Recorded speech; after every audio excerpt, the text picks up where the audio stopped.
What's up, everyone? Welcome to another First Strike. Today, I'm going to give my first impressions about the new Persona game that's not a Persona game, but totally is a Persona game. Confused? Well, get used to it, because it's time for Metaphor ReFantazio.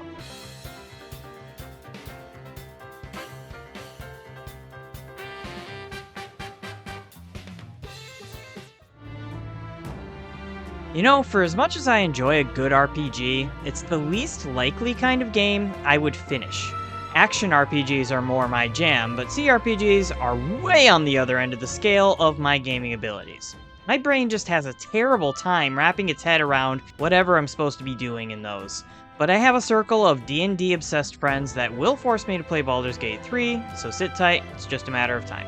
But right in the middle of those two styles of RPG are turn-based JRPGs. I love them, I play lots of them, but I couldn't name a single one I've beaten. Yes, that includes every Pokemon game, and I know exactly how pathetic that is, thank you very much. And yet, the Persona series is one I just can't choose to ignore. It's so pretty, intense, and way cool, not to mention the whole life sim side of things is so different from any other series I know of. Even those farming RPGs don't usually link the farming stuff to the RPG stuff like Persona does. But this time, the same group of developers decided to change things around, if only a little bit. I know it doesn't look like a small change, as the overall world design from art to story is now a medieval-looking fantasy, very D&D-like, just like everything else being released over the last couple years. Here's the story we've got this time.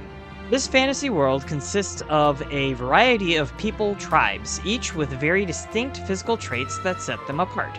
Yes, this is a thinly veiled social commentary, such to the extent that your character in Elda is the only tribe to be specifically lacking those distinct physical features. And he has a book where everybody looks the same, and there is no discrimination among its people. Everybody lives in peace together, and this is the fantasy for which the characters in the story long to make real. How's that gonna happen?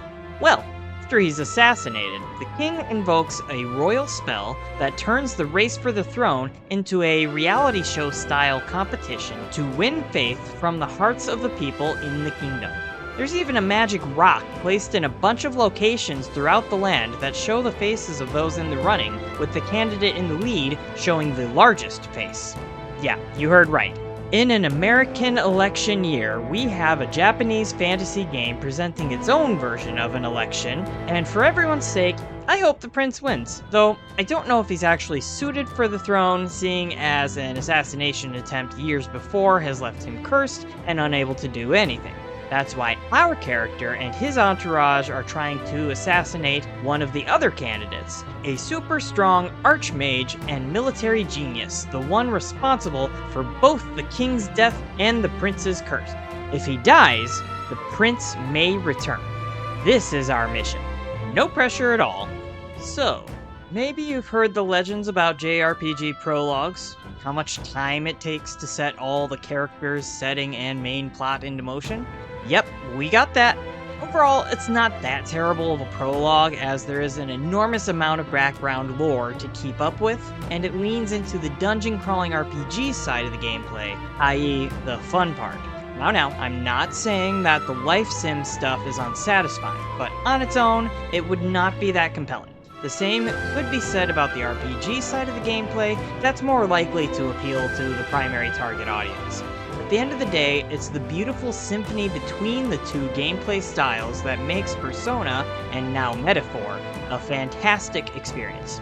The turn-based RPG stuff is what the prologue focuses on this time, which is a great choice. If you've played any Persona games, it doesn't take too long to understand this system.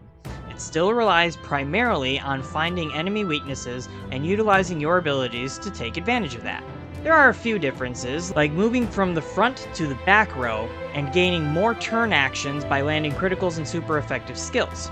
Probably the biggest change is that instead of collecting personas for one character to continually swap between, now all your party members can swap between different classes, here called archetypes. Really, this feels like the good old job system from the Final Fantasy series, which is hardly a bad thing at all. Once you do finally reach a point where you can choose how to spend your time life sim style, that works almost exactly like Persona as well, where you have to choose carefully whether to spend time doing other things, building up experience, money, items, or growing your royal virtues. The only difference being that you don't have to go to school. Hooray! So in short, you're playing Persona, but in a full-on fantasy world. Solid all around, if you ask me. So what we have here is what I will now be calling Final Fantasy Persona. If you want nothing more than beautiful art and music, don't you dare pass on this game. Otherwise, if playing Persona, living a day-to-day life, and crawling dungeons on the side while on a deadline, but in a fantasy world this time, is what you wanted, ding ding ding, we have a bingo here! There isn't really any all-new ideas presented in the gameplay, and the story is a little too strong in the social commentary to feel very original. This is still an overall strong showing of the fun that can still be had by simple turn-based gameplay. But just don't expect it to blow up like Persona 5 did. Still very cool. So those are my thoughts about Metaphor ReFantazio, aka Final Fantasy Persona. Let me know if you're interested or playing in the comments, and if you have any upcoming games you'd like me to talk about. Got a couple weeks before another big release, so hopefully I can finish a full, proper backlogged review before then. See you soon!